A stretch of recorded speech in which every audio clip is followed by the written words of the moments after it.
Well, hello and welcome to Happy Times and Places, which is a positively inclined Doctor Who episode commentary podcast in which I, Toby Haydock, ask a friend to choose a story. I then commentate along and try to see which thing in each episode might be my friend's favourite.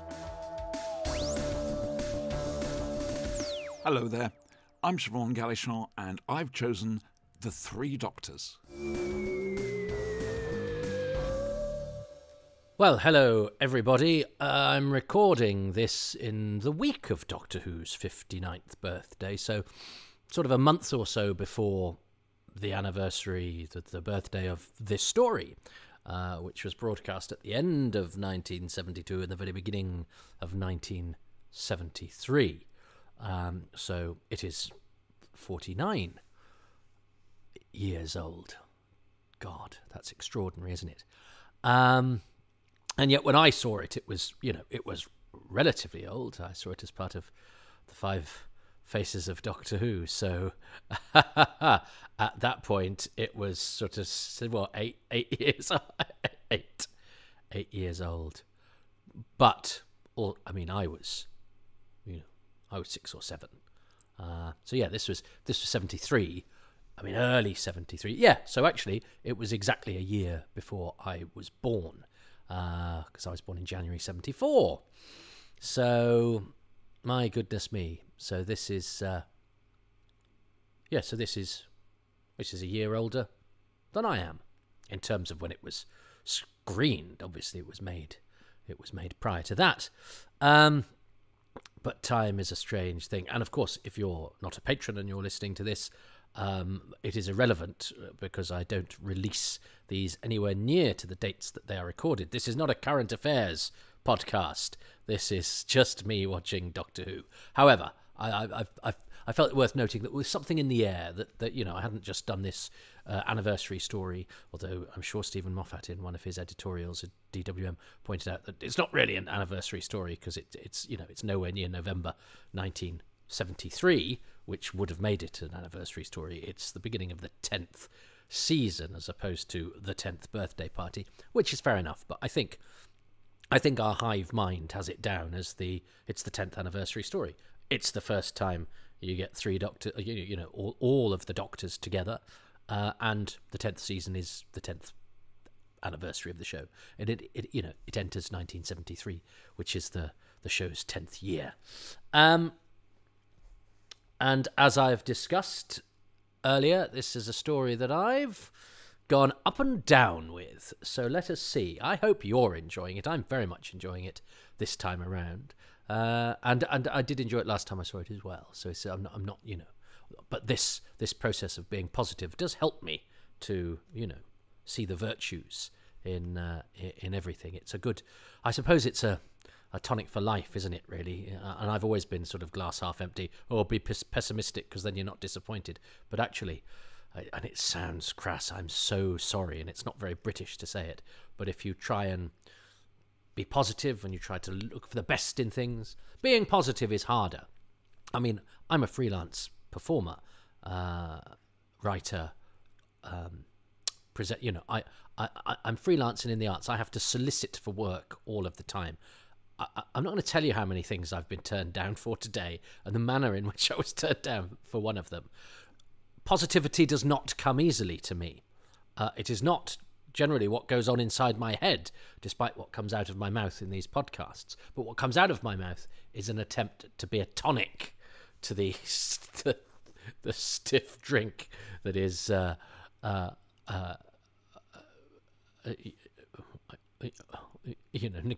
negotiating much of life. So, I'm no goody two-shoes. That's all I'm saying. This isn't cloying sentimentality. This is an attempt not to be that guy. Not to be the guy, when you see somebody on Facebook and somebody will go, I like that thing. And they go, I don't like that thing. Or, I met that person from that thing. Never heard of them. You go, do you know what? I'd just not say anything. So as this is a podcast where I'm not allowed to not say anything, this is why, mission restatement, I try to accentuate the positive because it is a grim world out there. But why come to me for more of that? So with that in mind, let us watch from the beginning. I'm watching on BritBox. It is available on the Season 9 Doctor Who Blu-ray set, which I have, and on DVD. I think there's a special edition as well. I have both of those. I've got the Target novel. I don't have the VHS anymore. I did actually get rid of my VHSs, but I sent them to a good home. It was just at the time that charity shops were stopping accepting VHSs. Not that I really wanted to take them to a charity shop anyway, but I thought at least there somebody would be getting something out of it. But I put a thing on Facebook saying, does anybody have any kids who are into Doctor Who who might like to visit the old stuff? And this guy said, yeah. So he came along, and I had 2 big IKEA bags, maybe even 3, full of Doctor Who VHSs that went to a lad. I hope he liked them. But he's now probably chucked them out and is maybe right now going to fire up episode 3 of The Three Doctors, which I'm going to watch from the beginning in 3, 2, 1.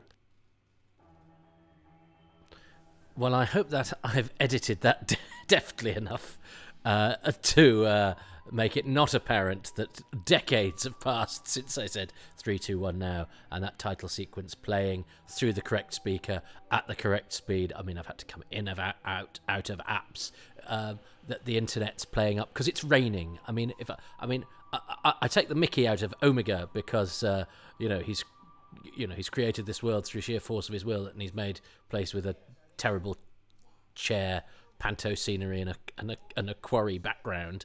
But we are reliant on a technology that when it rains, none of the things, seeing as we made all of our technology reliant on, even my washing machine can be turned on via the internet. I actually do it manually because I don't know, I haven't done that bit.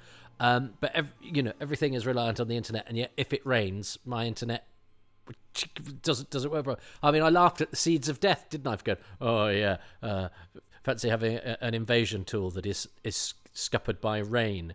Well, we've become reliant on a technology in this country. I live in Manchester, and it's like, yeah, no, it can do anything. Put all your eggs in the internet basket. It's a basket that, by the way, the handle breaks and it gets soaked if it's raining. Here we have Omega, played by the majestic Stephen Thorne. I love the design of Omega.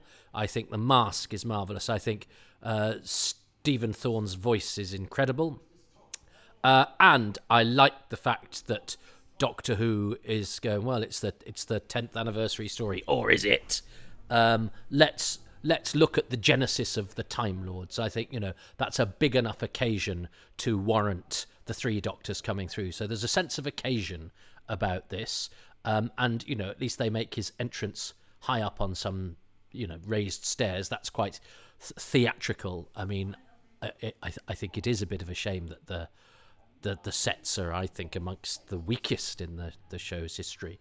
I mean, look at this. This is grim stuff. Bad CSO, and sort of a mixture of cling film, bubble wrap, and gaudy paint. I've got a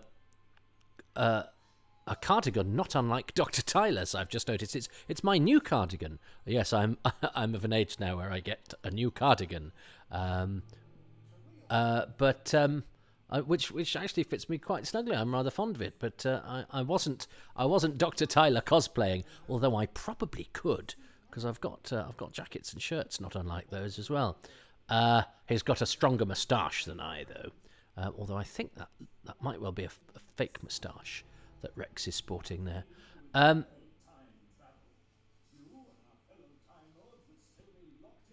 Stephen Thorne was a marvellous radio actor, but blessed with great height as well. So if you want somebody godlike for Doctor Who, he's an excellent choice. Look, I love that cloak. I think that mask is extraordinary. The big gloves are great, and the idea of the person that created time travel for the Time Lords which begs the question, what were they called before that? I remember the Tony Hawk's gag. What was Captain Hook called before he lost his hand?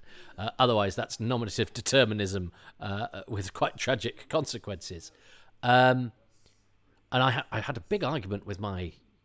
I mean, I say a big argument. He was a bit cutting and patronising, my son, who I think at this point was like 12.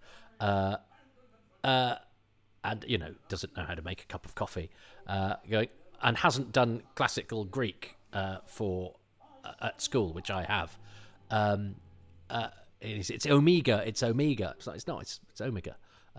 But I think the way that things happen, like apple ties became appetizer. Wendy Richard, I think, actually put an S on the end of a name and then crossed it out on her autobiography, Wendy Richards, because she's Wendy Richard. I suspect, like Stephen Hawking's, omega will become known as Amiga because more people mispronounce it than don't. Now I'm probably going to get letters going, actually, Toby, it should be Omega. But when I did Greek, it was definitely Alpha, Beta, Gamma, Delta, Epsilon, Zeta, Mu, Omega. It was not Amiga. Don't write in. I don't care. I'm sorry I was chatting through a great line. A hero, I should have been a god. Which speaks to Omega's problem. He's a bit sort of Dr. Morbius, isn't he, or whatever? He's a bit Prospero. He's created all of this world. Monsters and fairies alike. Through his magic. In his case, through the amplification of his mind. And of course, I think that's gonna give you ego problems. I know people who've had extended run on television series who've suddenly got a bit cocky. So I think if I could make a planet and summon a chair at will, I could see why you might get a little bit above your station, especially if any station in the vicinity has been made by your own force of will. Pertwee has a natural authority, doesn't he? And he can sit in a chair. That's I quite like that shot that Lenny Mayne has gone round the back of the Omega's pink teleglobe and filmed him through it, which is very nice. Saves you having to project anything onto it, but makes for an interesting shot. Wonderful landing acting by Troughton, Courtney and Levine, who you all know will have been absolutely game for jumping in the air and landing at the same time.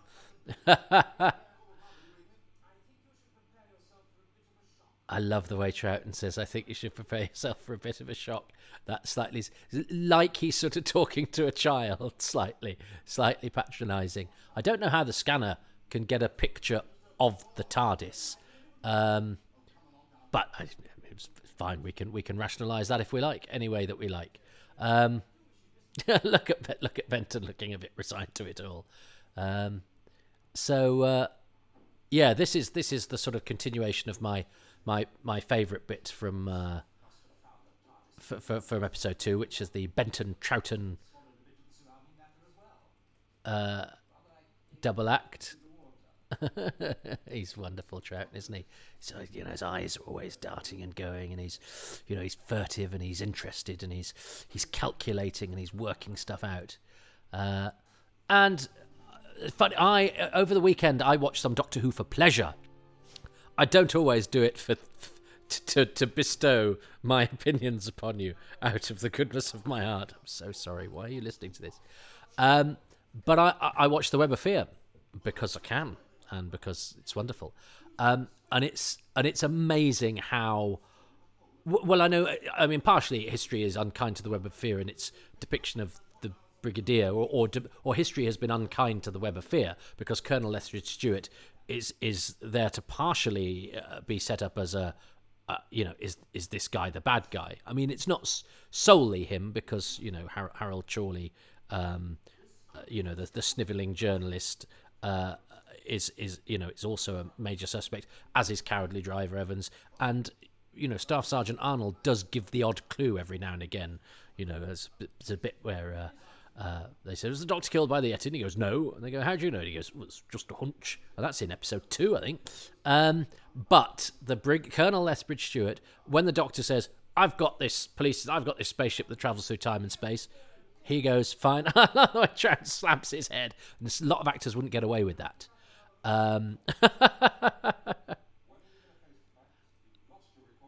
Look at, I love that shot of the jail guard that's slightly waiting for its cue, but that's okay. But the Colonel Lethbridge Stewart is brave. He's tough. He's pragmatic, but he's very, very open-minded, and he becomes blimpier.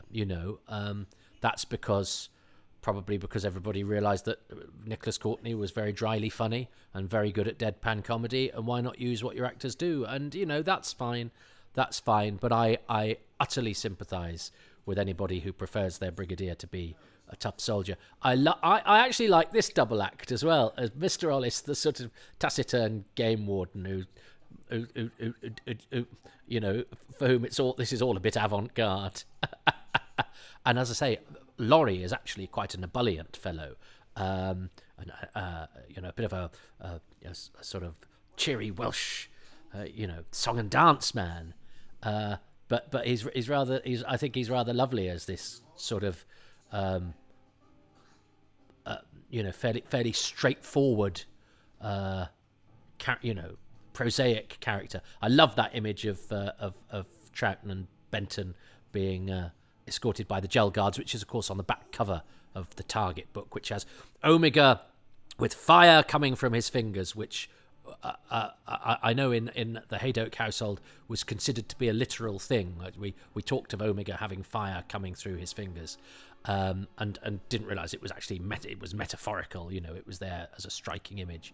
I do like that shot of the Brigadier and Mr. Ollis, and I like does he say, you will consider yourself under my command? I like that. It's that kind of Dad's Army, sort of British pluck thing of going, we've got what is he, a game warden and a senior officer, just go, well, it's just us. I think that and the perspective shot or whatever it is of those doors, those giant doors in the wall of the mountain is excellent, and I love that shot of the two Gel Guards. Unfortunately, one of them's skirt's ridden up a little bit, and you can see it's a sort of man walking along. They're not the greatest, and yet they have occasion where they look good. They're actually a good visual, but then they start moving. But I love that image of Troughton and Benton going into the cave. Of them being flanked by the Gel Guards. I love the Troughton stamping on Benton's foot. I mean, you can see it on occasion where Jamie was supposed to be with Troughton. It's a very similar relationship. But I love that John Levine's about, and they go, okay, well, give it John, let him do it. And yes, I love Troughton's sort of wounded dignity that he has as well, because he looks like this sort of slightly Chaplin-esque trampy figure, but he could try and he doesn't have what Pertwee had. Pertwee looks regal and magnificent in a fancy dress costume, whereas Troughton looks slightly battered, and like he's fallen out of a tumble dryer. So Pertwee has this innate authority, whereas Troughton has this sort of faked authority, if you like, to try. But of course it's very clever, because the layers is that fake is a fake upon another fake of the sort of childish thing that masks a whirring intelligence, which is why I really warmed to Troughton so much, because there are so many layers. Omega looks great on camera, and they shoot him quite well. But look, that set, the sort of paint splatter on the bit above the stairs, the entranceway is, it's the bare minimum, really. This stuff's all great. Charging about a quarry with a double-barreled shotgun. We'll take them by storm, says the Brigadier. Me and you. But that's Doctor Who, isn't it? You know, two men, probably with, 24 shots between them, will storm the castle of the alien intelligence in the same way that, a handful of BBC employees and a very small cast will create a netherworld created from the mind of one of the most sophisticated beings in the universe on a budget of tuppence halfpenny. And, so even where it doesn't quite... I only get cross with Doctor Who if it's lazy. I never get cross with Doctor Who if it reaches for the stars and gets as far as your bedroom ceiling. Do you know what I mean? At least it's its fingertips are at full stretch. I feel some of the design of this is a little bit lazy, or maybe it's that Roger Liminton wasn't the right fit. Because, as I say, I like his work on Carnival of Monsters, but that is a bit more kooky.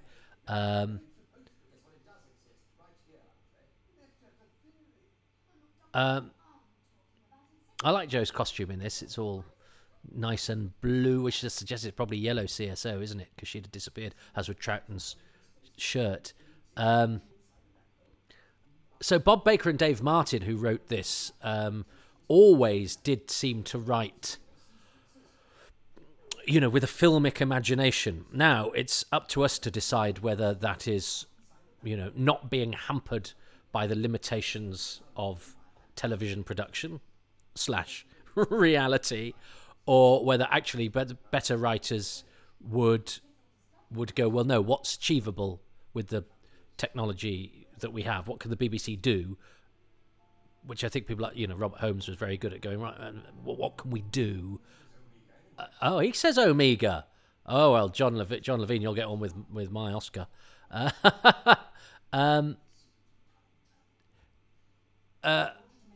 But Terence Dix, who was Bob and Dave's script editors, said they were in the A League, and he said Malcolm Hulke was in the B League. So he really warmed to Bob and Dave, and obviously loved their imagination. But a lot of their stories are ones that seem, on occasion, to be beyond the production team, shall we say. I suppose it depends what you think Doctor Who should be doing, and I suppose I'm talking myself out of this. I don't think Doctor Who should be playing it safe. Why the hell? Well, you're Doctor Who.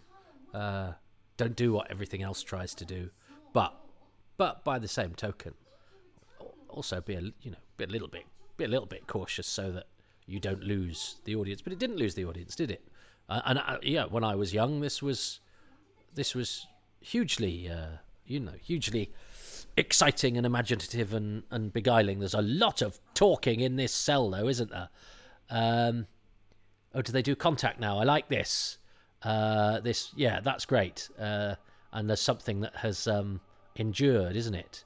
And there is something you can get a metaphor out of this idea of, if you think hard enough, you can sort of create your own world. My other half is very like that she doesn't think you can make a door in an alien space wall. And I love the fact it's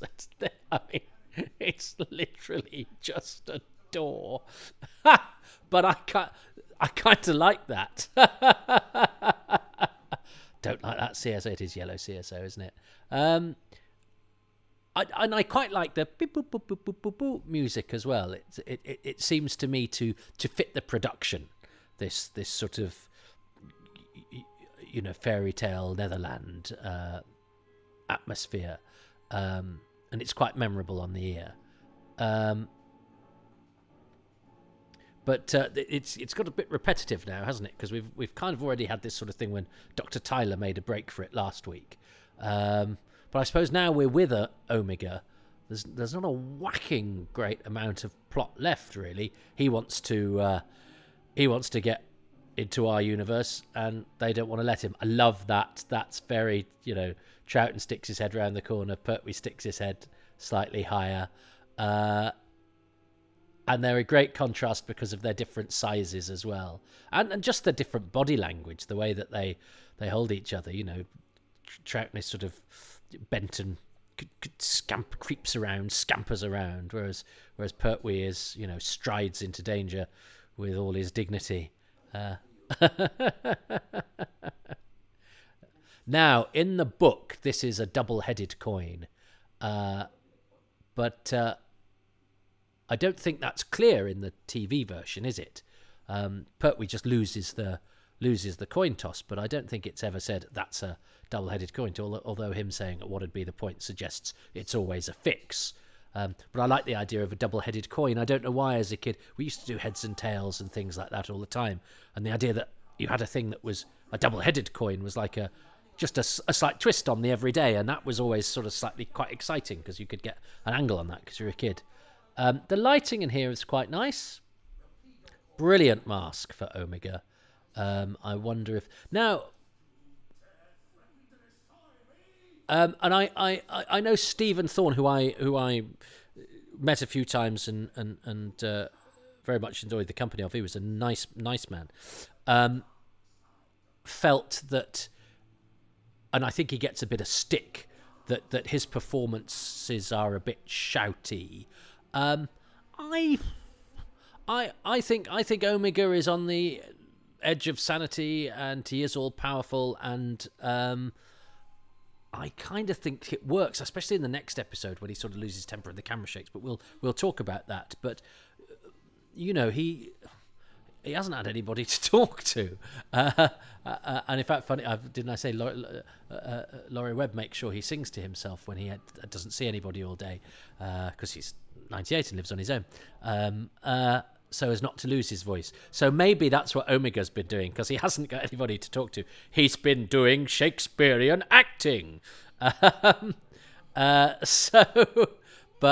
it is a performance that's gone up to 11. But I think you can kind of, and he has got a great voice, and it is a brilliant costume.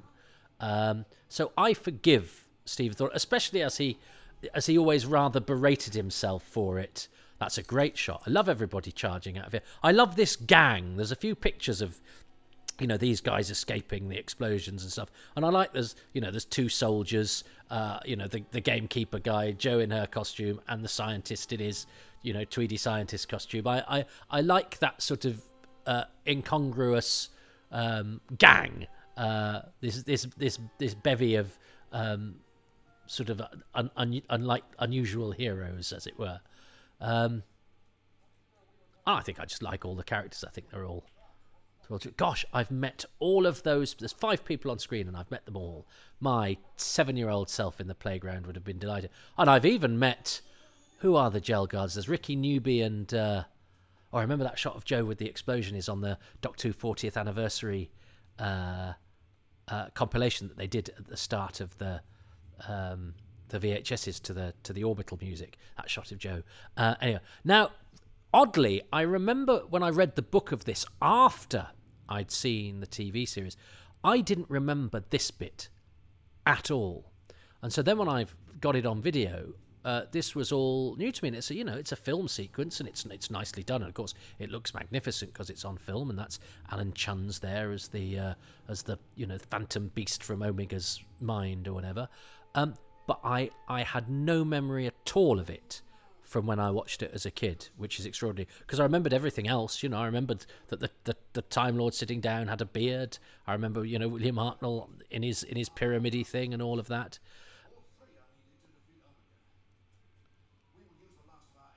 Yeah, so, and it's oh, isn't it a shame? I mean, I think it's quite nice that Hartnell's in black and white, although I think if you've invented time travel, I think you could have invented colour television. But maybe it's an artistic choice. But it's actually quite nice seeing Hartnell in black and white. But it is weird, too, seeing him in colour, because we don't have colour William Hartnell in Doctor Who at all. I know stuff's been recolorised now that looks amazing. There's some stuff online that's amazing. But, you know, just having Hartnell in colour is quite odd. I just wish we had a close-up. But yeah, I didn't remember this at all. I mean, it's quite simply done. That's an effective mask. There's no set required there at all. Just a bit of a scrap on an Ealing stage. But it's kind of, again, this is kind of padding for a story that is a huge celebration. It's kind of like we've got the situation, but I'm not necessarily sure it sustains itself. That's not a complaint. There's loads of Doctor Who like that. And I've got to keep talking because much as I pressed the button to stop it skipping the closing credits, thanks BritBox, I pressed the button 100 times then and it jumped anyway. So now I'm furious because I like reading the credits and commentating along to them. And if you're watching along, I've now skipped past them. Even Bernard is annoyed. He's looking at me now making noises. He's making noises because he's not getting any attention from me, and I've been talking about Doctor Who for half an hour. But I like to think I'm gonna impose my will like Omega upon him and go, no, he's annoyed about the credits. Up you get, Bern. Up. He's doing that. He has a slight habit of sort of standing at the sofa, kind of going, I want to either get on you or jump up or do something, but I'm not going to actually do it. So then I say, you've got to do it. And he goes, well, no, I'm going to stand here a bit gormlessly instead. And I don't know what that is. Anyway, I love you, Bernard. He's gone to his bed now. And now he's making me feel guilty because I feel like I've ignored him, even though I was beckoning him to me. Anyway, sorry you didn't get the... well, I mean, you can't really hear what's going on anyway, but the music did cut out because of this, presaging the collapse of modern civilization. We are encouraged not to watch the credits for things anymore, and it makes me very, very sad. But I like the fact that the credits credit the Doctors first. I remember when Doctor Who magazine ran the episode guide for the two Doctors, and it said, the Doctor, Colin Baker, Perry, Nicola Bryant, the Doctor, Patrick Troughton. I was like, I do hope that Patrick Troughton, because I'd forgotten, there was no videos in those days. I'd seen the story. I hope Patrick Troughton was credited above the companion. He's the Doctor, and I was prepared to be all angry, but no, Patrick Troughton gets second billing in the two Doctors, as is right. I like the fact that the Doctors are all credited, before, because sometimes in terms of contractually and all of that sort of things, series regulars get billed before everybody, even if it's former series regulars or whatever. But I like the Doctor Who tradition of going, no. If you're the Doctor, you get credited first. Or now, if you're getting an intro at the end, and introducing so and so. I thought they did the credits very well on the Power of the Doctor, actually, because they had all sorts of little different things that they had to wrangle, and I think they got them all right. But I'm sure I'll talk about that when I wang on through the credits of that, when somebody chooses the Power of the Doctor for Happy Times and Places Year 10 or whatever. No, surely not. So yes, I mean, it's not perfect, is it? The three Doctors, and there was a bit of padding there, but I think it gets by on, well, you have the sense of occasion, Time Lords, birth of the Time Lords, and I think that's quite a big moment of Omega revealing that, and us revealing who he is, and I think that the seismic nature of that sort of propels you through, some of the standing around talking, and then the standing around fighting in a pre-film sequence, and the sheer charm of that bevy of characters, the juxtaposition of the mundane and the spectacular, that door, and the lovely banter between Troughton and Pertwee, which is a winner. And the regulars all being on form. I like Cromer. I don't know why. I think I was probably conditioned to like Cromer because it was spoken of very fondly in Doctor Who magazine, as though, it's that brilliant joke where the Brigadier thinks it's Cromer. And of course, it's so good that they chose Cromer, because now we can say, well, you watch a scene in Omega's Palace and you can go, well, I'm pretty sure that's chroma key. So it's one of those little happy accidents. But and I quite like the joke of the blimpish military guy denying what is real because he can't accept it. Were it not for the fact that, well, if I then think about it for 10 seconds and go, but he's seen everything. He's seen invasion by, spaghetti monsters. He's seen the devil manifest itself in a village church. He's seen a Chinese dragon appear before an American ambassador. He's seen, he's seen an auton in a safe.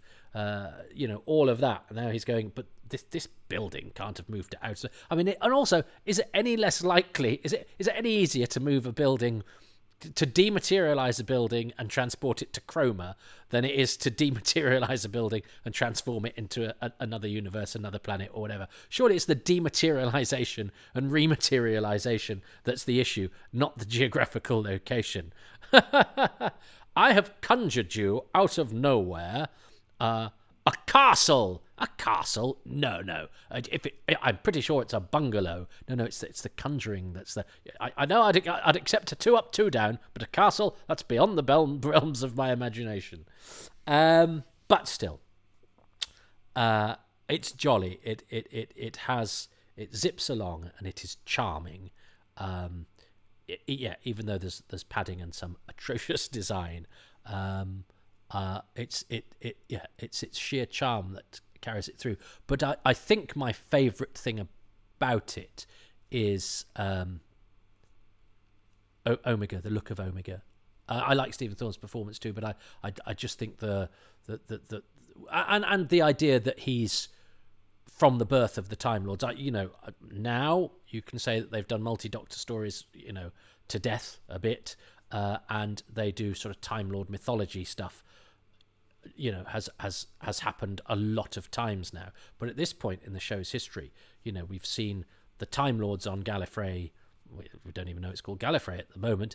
In the War Games and Colony in Space. We've had the bowler-hatted guy, of course, in Terror of the Autons, but he was disguising his chameleon circuit had disguised him as a city gent. But the Time Lords themselves, and now we're back on Gallifrey with the Hammy HQ.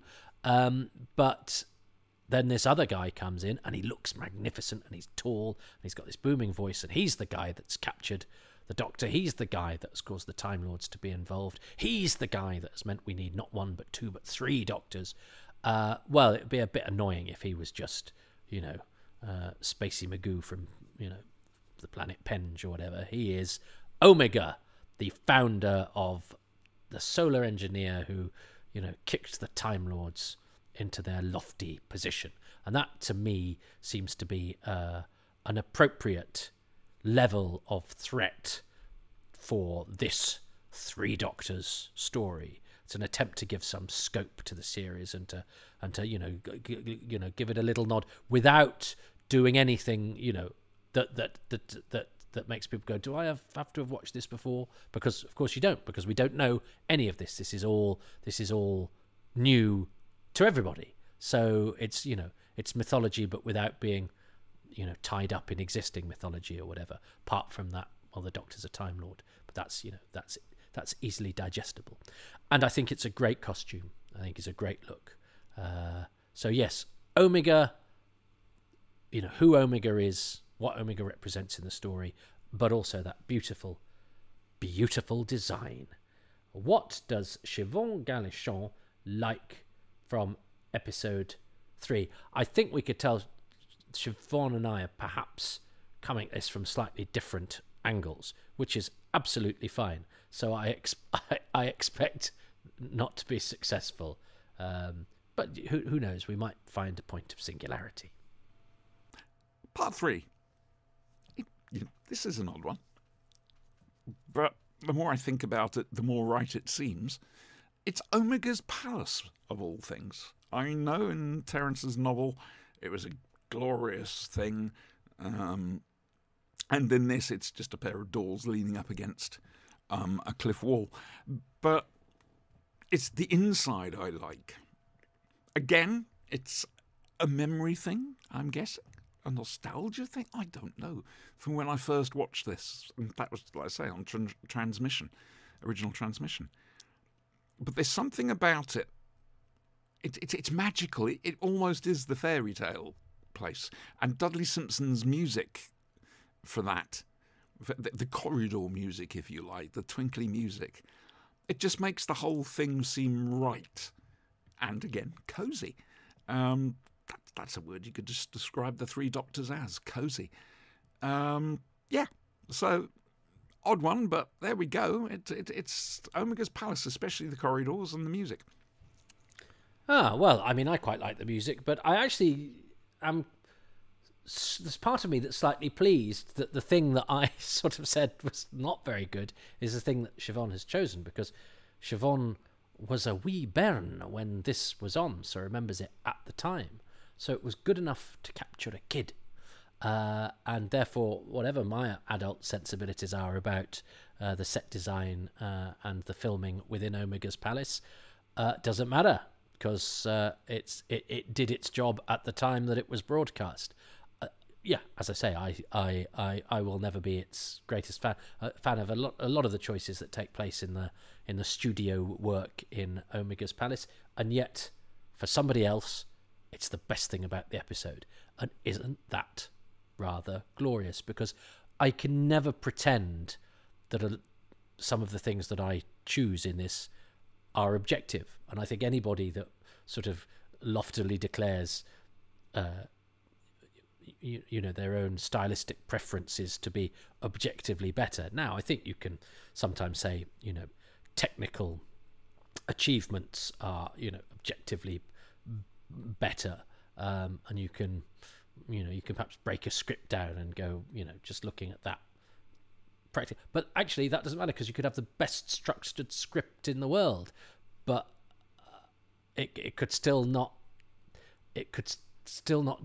dance in the way that something a bit more scattershot and last minute or compromised or whatever, because Doctor Who is not something we can often assess objectively, because of when we're first introduced. Stories are influenced, I think, by when we're first introduced to them, by where we are at the time that we're watching them, by where we were at the time when we were watching them, but by where we are in our lives now, by what Doctor Who is doing right now and what Doctor Who is doing there. So many different stimuli, so many different, you know, twists of the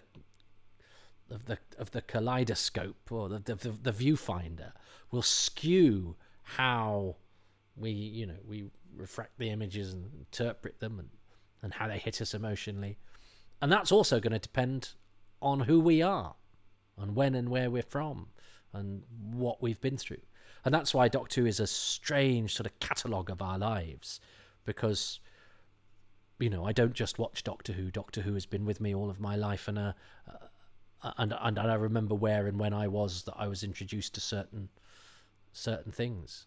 I mean, I broke off, didn't I, when I was talking about the fire in the fingers? It was years later that I discovered, and I didn't discover it, I read in a magazine, I think it must have been in a DWM, that those hands of Omegas on the cover are actually hands, you know, from a comic strip that have been sort of imported and used for the cover of the book, because why waste a good pair of hands when you've got a good pair of hands? And so the fiery fingers metaphor is actually sort of there for a sort of practical shortcut as well. But it is a lovely metaphor. But that practical but I love the fact that misconception we had in our home, that one was that the Zygons can sting people, because there's that picture of the photo of the Zygon sort of reaching out and Tom Baker clutching his head. It was like, oh yeah, they sting you. And was there a thing called Sting of the Zygons? But we had a thing, yeah, but I thought it was a thing, you know, when I watched Terror of the Zygons, you know, the Zygons would just be touching people and they'd be getting stung,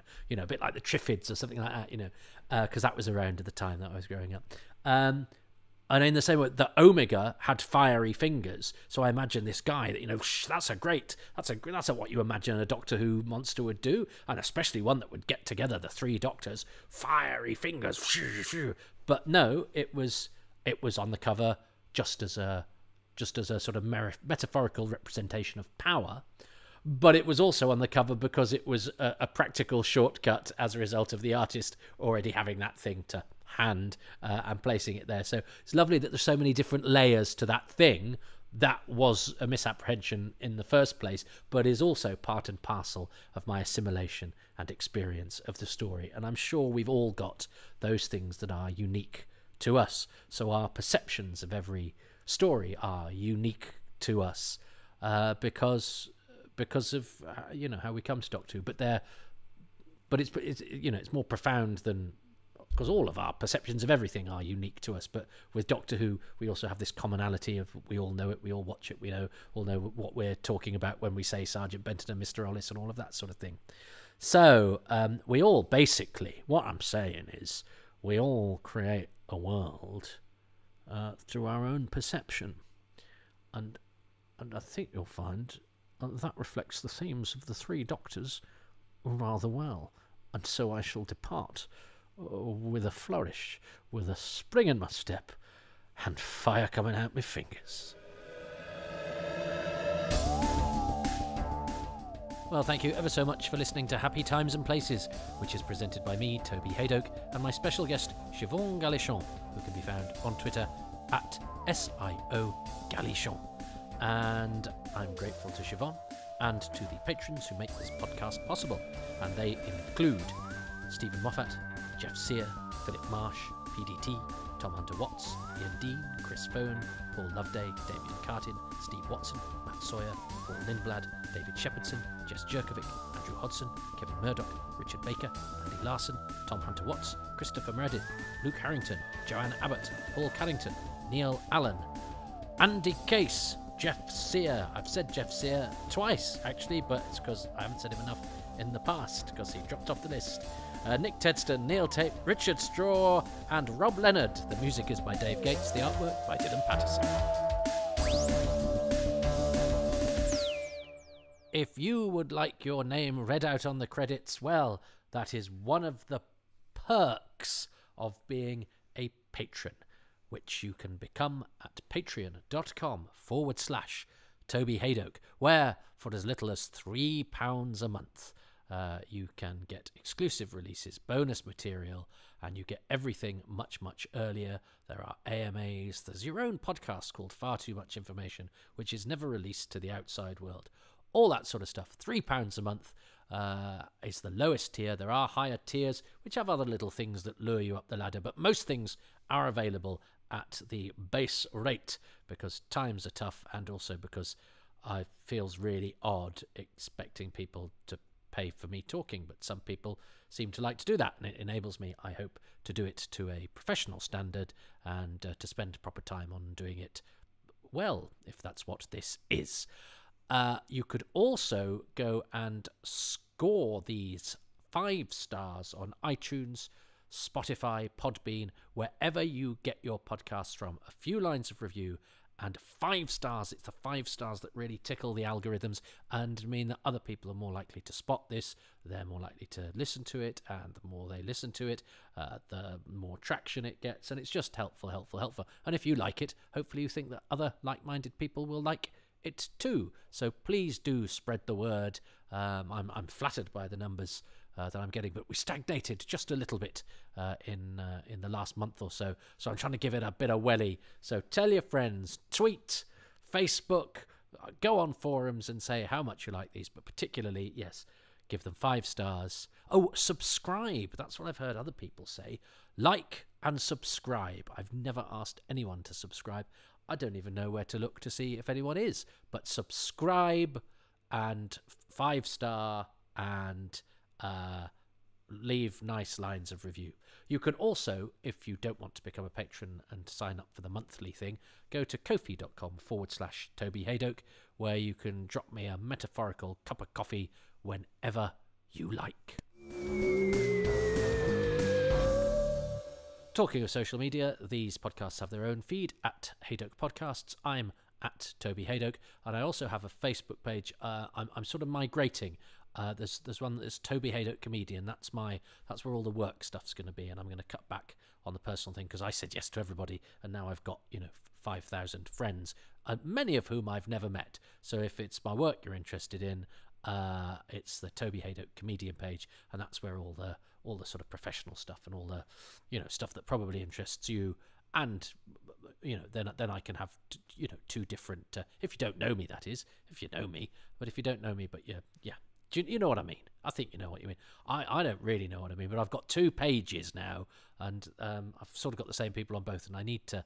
But I don't like the idea of deleting anybody from my personal page. But I've got too many friends now. That I'm not boasting because they're not actual friends. But in this day and age, it's nice to sort of communicate with people, isn't it? If you've got shared interests, etc. But I can still do that because it's still me on the page. I don't have people. You can't mem people if you haven't actually got any. So yeah, Facebook, Toby Edit Comedian page and the social media and all of those outlets. If you just say a few nice things about these, it will give their internet presence a bit of welly.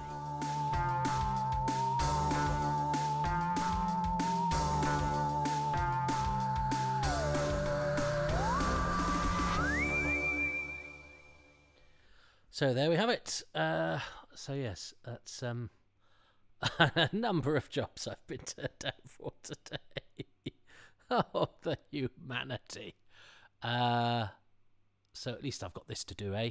Oh, I mean, I'm busy. I've got things I need to be doing.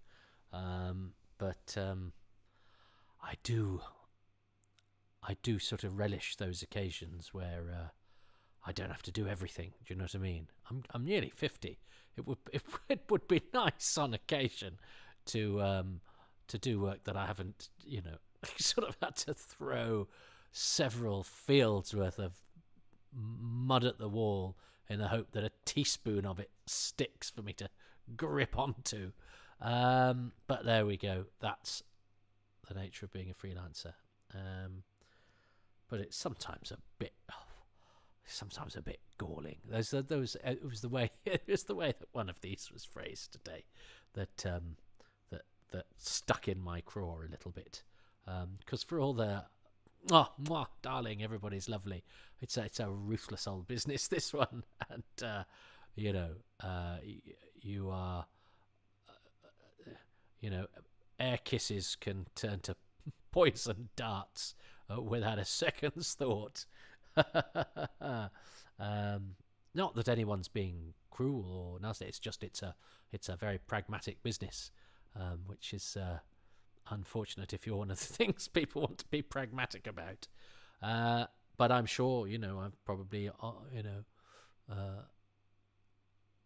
on occasion made a decision that's had an impact on. Well, I know I've cast things. I mean, I've never actually had to turn anyone down for casting. It's just that I've maybe because I've been lucky because it's a buyer's market. My goodness, so when doing the radio plays, you tended to offer to the person you really wanted, and I'd probably have 4 or 5 choices for certain parts, and you go to one and they usually say yes, and you go, okay, great. But I know that 2, 3, 4, 5 might have then heard the play and gone, oh, did he not think of me for this? Well, yeah, I did, but 2nd, 3rd, and 4th. So it's what we sign up for. But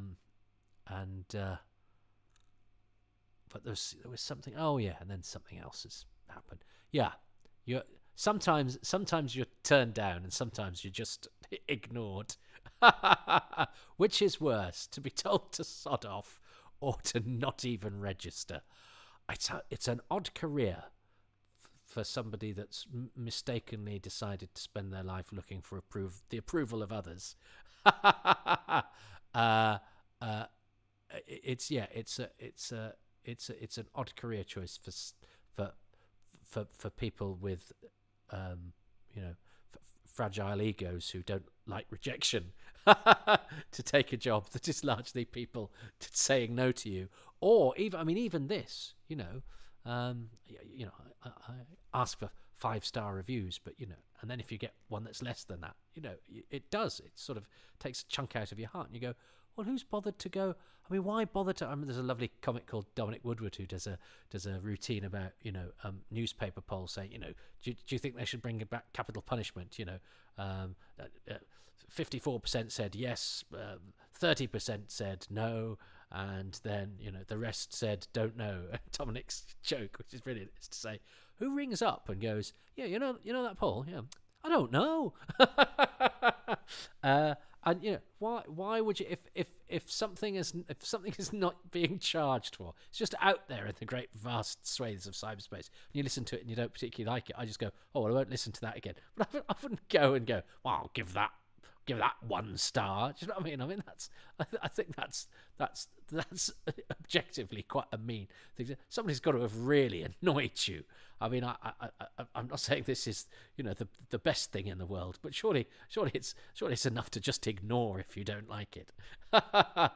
So even something like this, which you would hope would be kind of risk-free, because it's like, well, there's a big cyberspace in it. You just bung it out there, and if people like it, how flattering and how nice. And if they don't, they can listen to plenty more. There's so many more Doctor Who podcasts, let alone podcasts. But no, even this is a minefield. It's my own fault. One should learn to be happy just pottering about in the garden, not worrying about what anybody else thinks. But I speak a good game, but I've not learned that lesson. So I will. So here's some more mud that I'm going to fling at the wall, and I hope some of it's stuck on yours, and that you like having brown walls.